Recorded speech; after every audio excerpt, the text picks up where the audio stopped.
There's a pattern in history that has ended every great empire. Not invasion, not revolution, debt.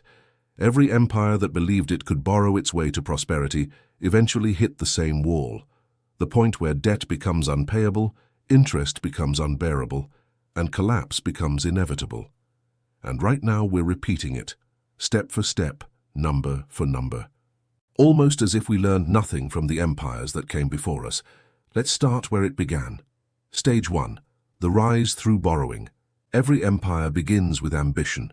Rome borrowed to build roads, armies, and aqueducts. Spain borrowed to fund exploration and wars. Britain borrowed to dominate the seas. The United States borrowed to win world wars, fund innovation, and become a superpower. Debt at first feels like power. It amplifies success. It creates prosperity that seems endless, and it always starts small, manageable, justified, even noble. Rome borrowed to secure trade. Spain borrowed to protect its colonies.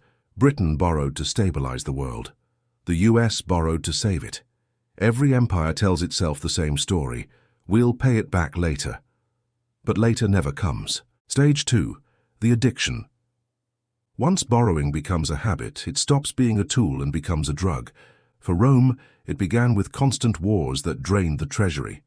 To fund them, the emperors debased their silver coins, mixing in cheaper metals to create more money. It worked until prices doubled, then tripled, then exploded. For Spain, the addiction came through silver. They flooded Europe with bullion from the New World. More money, less value. Prices skyrocketed. Their own industry collapsed. They imported what they could no longer produce. For Britain, the addiction came through empire. After centuries of global dominance, they borrowed to maintain it. By the end of World War II, they owed more than twice their GDP.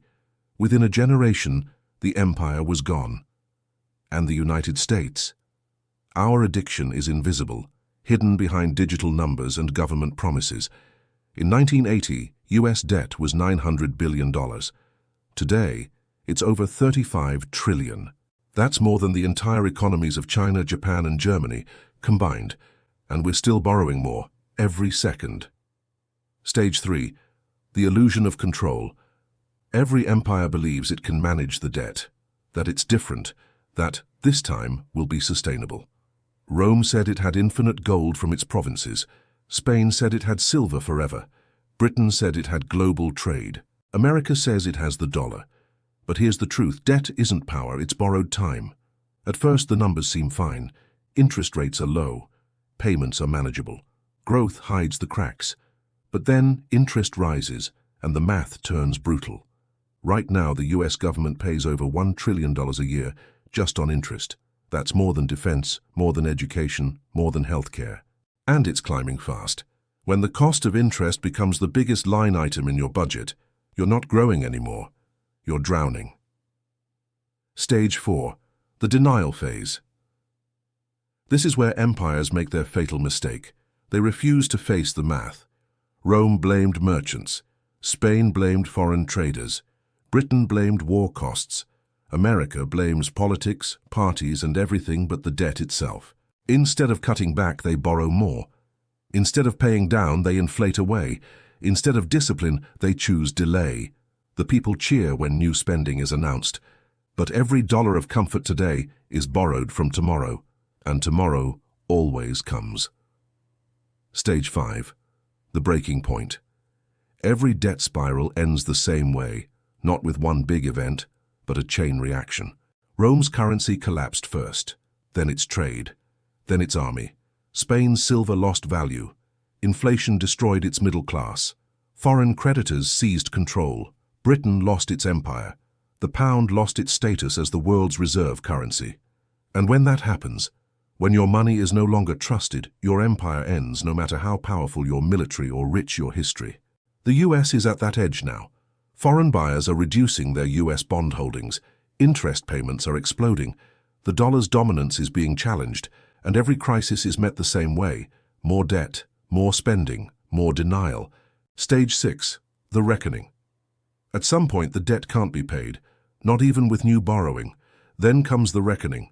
In Rome, it was civil unrest. In Spain, bankruptcy, 4 times in a single century. In Britain, austerity and collapse of empire. For us, it could be inflation, it could be default, it could be something we don't yet see. But the math is already written, because debt has one law. If it grows faster than your income, forever, it eventually consumes you. Stage 7. The lesson never learned. Every empire swears it will be different. That technology, innovation, or policy will save them. That modern economics has rewritten the rules. But history doesn't bend to belief. It only listens to math. And math says this: no nation in history has ever borrowed without consequence. No currency has survived endless debt. No empire has outspent its decline. The echo of empires, Rome, Spain, Britain, all believed they were exceptional. All fell the same way, not from enemies outside, but from the debt within. And today, we stand at the same crossroads. The pattern is here. The numbers match. The psychology is identical. We think it can't happen here, that we're too rich, too advanced, too powerful. But that's what every empire said right before the end. History doesn't repeat perfectly, but it rhymes, and the rhythm of debt is getting louder. If this gave you a new way to see the future, subscribe. Because when this spiral reaches its final turn, you'll want to understand what happened and why. History has already written the ending. We're just living through the next chapter.